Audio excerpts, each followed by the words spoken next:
नमस्कार, मैं हूं नारायण शर्मा और आप देख रहे हैं AINS न्यूज 24 चैनल। अब खबरें विस्तार से।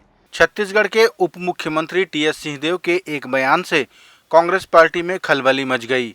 अपने बयान में उन्होंने कहा कि ये विधानसभा चुनाव उनका आखिरी चुनाव था, अब वे कभी चुनाव नहीं लड़ेंगे। उप मुख्यमंत्री ने यह भी कहा कि अगर कांग्रेस बहुमत के साथ सरकार बनाती है तो मुख्यमंत्री का फैसला हाईकमान ही करेगा, जो सर्वमान्य होगा। आगे वे पार्टी द्वारा तय की गई जिम्मेदारियों का निर्वहन करते रहेंगे। छत्तीसगढ़ की मुख्य निर्वाचन पदाधिकारी डॉक्टर रीना बाबा साहब कंगाले ने अन्य महिला मतदाताओं के साथ लाइन लगाकर अपने मताधिकार का प्रयोग किया और लोकतंत्र के पर्व में हिस्सा लिया। वे चाहती तो कभी भी सबसे पहले मतदान कर सकती थीं, लेकिन उन्होंने ऐसा नहीं किया।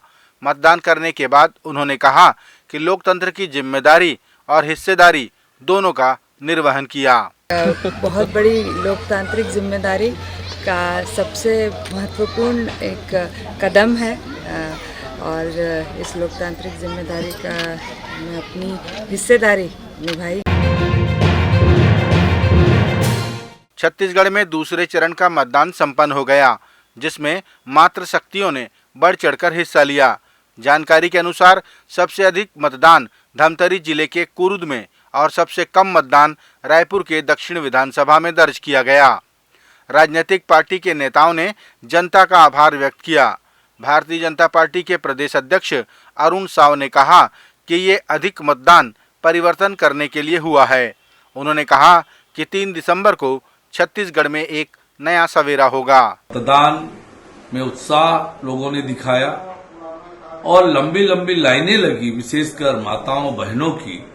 ये स्पष्ट रूप से संकेत है कि ये मतदान परिवर्तन के लिए हुआ है और निश्चित रूप से छत्तीसगढ़ में भारी बहुमत से भारतीय जनता पार्टी की सरकार बनने जा रही है।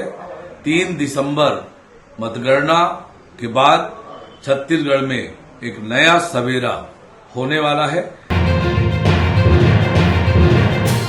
बिलासपुर जिले के लोरमी विधानसभा में मतदान के दौरान भारतीय जनता पार्टी के कार्यकर्ताओं के टेबल पर जनता कांग्रेस के नेता सागर सिंह बैस ने आकर तोड़फोड़ की और मारपीट की। ऐसा आरोप भारतीय जनता पार्टी के कार्यकर्ताओं ने लगाया।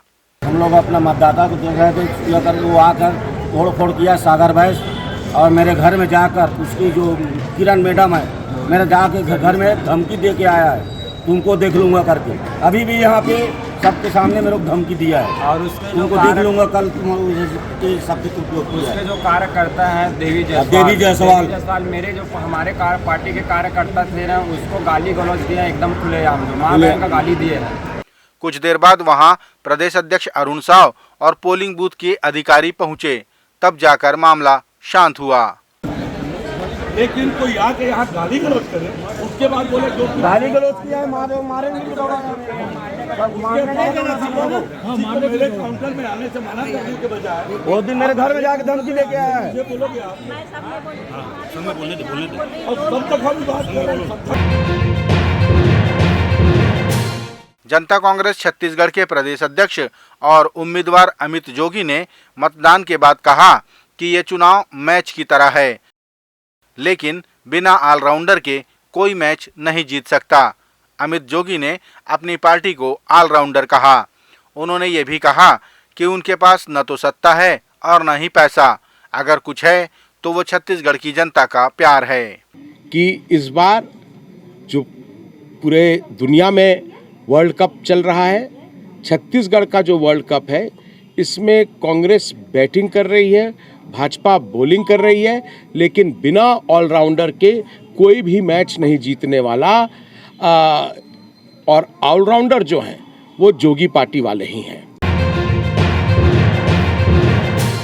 रायपुर उत्तर विधानसभा के कांग्रेस प्रत्याशी कुलदीप जुनेजा ने कहा कि वे अपनी जीत को लेकर 101% आश्वस्त हैं। उन्होंने कहा कि 5 सालों में कांग्रेस के शासन में उत्तर विधानसभा में जो विकास कार्य हुए हैं वे निरंतर होते रहेंगे, क्योंकि सरकार तो कांग्रेस की ही बन रही है। कुलदीप जुनेजा ने सभी मतदाताओं को धन्यवाद भी दिया। है कि 5 साल आपने मेरे कार्य को देखा है, मेरे आचरण को, मेरे व्यवहार को सब, और मेरे विकास जो उत्तर में काम किया उसको भी देखा है। उसको देख के आप मत डालिए, वोट डालिए। और सरकार तो कांग्रेस की बन रही है और कांग्रेस का विधायक जीतेगा तो विकास और होगा। जो बचे हुए काम है उसको आने वाले वर्ष में पूरा करेंगे। आपके जीत के प्रति कितना आश्वस्त है? 101% आश्वस्त है।